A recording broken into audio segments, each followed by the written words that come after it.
కాంగ్రెస్ పార్టీలో మంత్రులు అడ్లూరి లక్ష్మణ్, పొన్నం ప్రభాకర్ మధ్య చెలరేగిన వివాదం సద్దుమణిగింది. అడ్లూరి లక్ష్మణ్ కు మంత్రి పొన్నం క్షమాపణలు చెప్పారు. అడ్లూరి లక్ష్మణ్ ను తాను ఏమీ అనలేదని, నేను ఆ మాట అనకపోయినా పత్రికల్లో వచ్చిన దానికి అడ్లూరి బాధపడితే వ్యక్తిగతంగా క్షమాపణలు కోరుతున్నానని అన్నారు.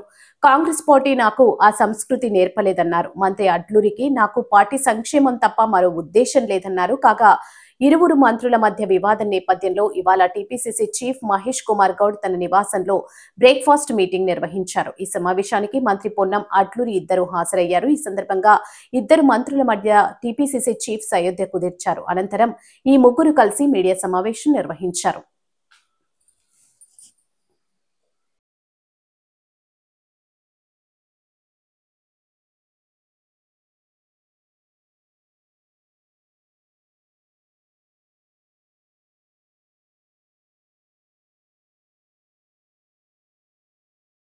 సామాజిక న్యాయానికి ఛాంపియన్ కాంగ్రెస్ పార్టీ.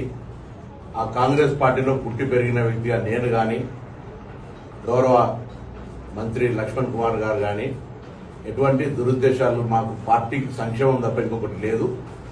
జరిగినటువంటి ఒక అపోహ, వాటన్నిటి పట్ల నేను ఆ మాట అనకపోయినప్పటికీ దానికి పత్రికలో స్వీకరించినటువంటి ప్రకారంగా కొంత తన బాధపడినటువంటి మాటకు నేను క్షమాపణ కోరుతా ఉన్నా. ఎక్కడ కూడా అటువంటి ఆలోచన లేదు.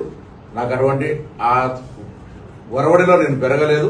కాంగ్రెస్ పార్టీ నాకు ఆ సంస్కృతిలో నేర్పలేదు. కాబట్టి నేను తప్పకుండా ఈరోజు తెలంగాణలో కానీ దేశంలో రాహుల్ గాంధీ గారు సామాజిక న్యాయం కోసం పోరాడే సందర్భంలో వ్యక్తిగతమైన అంశాలన్నీ పక్కన ఉంచి కాంగ్రెస్ పార్టీ సామాజిక న్యాయానికి జరిగే దాని లోపల ఒక బలహీన వర్గాల బిడ్డగా ఈ రోజు తెలంగాణ రేవంత్ రెడ్డి గారి నాయకత్వంలో, పిసిసి అధ్యక్షుడు మహేష్ కుమార్ గౌడ్ గారి నాయకత్వంలో, రాహుల్ గాంధీ గారి సూచన మేరకు ఏదైతే 42% రిజర్వేషన్ పోరాటం జరుగుతుందో సామాజిక న్యాయం, నిన్న ఉదాహరణకు బీజేపీ అధ్యక్షుడు కూడా మాట్లాడే సందర్భం లోపల 84% వర్గానికి వ్యతిరేకంగా మాట్లాడద్దనే మాట చెప్తా ఉన్నాం తప్ప మేమంతా ఐక్యంగా కాంగ్రెస్